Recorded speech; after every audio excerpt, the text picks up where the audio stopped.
बाबूजी का टूटा चप्पल और फटा गंजी से बड़ा मोटिवेशन क्या हो सकता है। बेरोजगार लड़कों को किसी मोटिवेशन की ज़रूरत नहीं होता है। बेरोजगार लड़कों पर केवल सिलेबस और परीक्षा का ही दबाव नहीं होता है। उनको यह भी लगता है कि यदि समय पर नौकरी नहीं होगा तो घर की स्थिति कैसे सुधरेगी। घर की स्थिति देखकर अब मन करता है कि पढ़ाई ही छोड़ दें। अब घर से पैसा मांगने का बिल्कुल हिम्मत नहीं करता। उन लड़कों को पता है कि जो पैसा मेरे लिए आता है वह माँ पापा न तो भैया कहीं ना कहीं से कर्जा मांग कर ही लाए होंगे, क्योंकि खेती का तो अनाज साल में सिर्फ 2 ही बार ही बिकता है। तो ये महीने महीने पैसा मेरे लिए वे लोग कहाँ से लाते हैं। ये 100, 200, 500 और 1000 रुपया में बाबूजी और भैया का खून पसीना स्पष्ट महसूस होता है।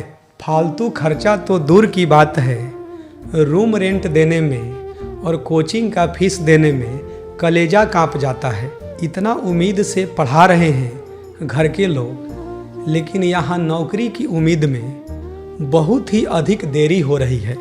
जो लड़का घर का दिन अच्छा लाने के लिए बाहर गया है, उसका खाली हाथ घर लौट जाना किसी आपदा से कम थोड़े नहीं है। जिस उम्र में लड़कों को मुस्कुराना चाहिए, उस उम्र में बेरोजगारी ने उसे डिप्रेशन में डाल रखा है। पिछला होली में बाबूजी का लिया कुर्ता पीठ से ही झड़ गया है, अब तो वह अगला होली में ही बदला जाएगा।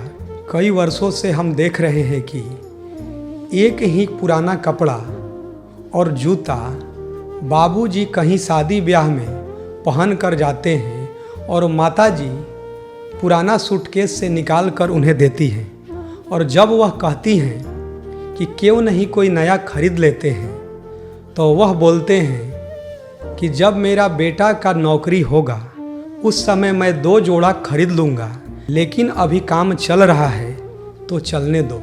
नौकरी में बहुत अधिक देरी होने के चलते कभी कभी अब ऐसा लगता है कि बाबूजी का नया कपड़ा और जूता का सपना कहीं अंदर ही ना दफन हो जाए।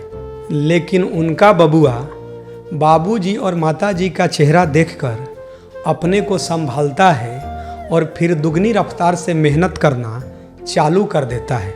उसे ऐसा लगता है कि शायद कड़ी मेहनत, ऊंची सोच और पक्का इरादा के बल पर निरंतर मेहनत करने से उसकी घरेलू स्थिति सुधर जाएगी और उसका खुद का सपना तो पूरा होगा ही, वह अपने माता पिता का भी सपना पूरा जरूर कर पाएगा।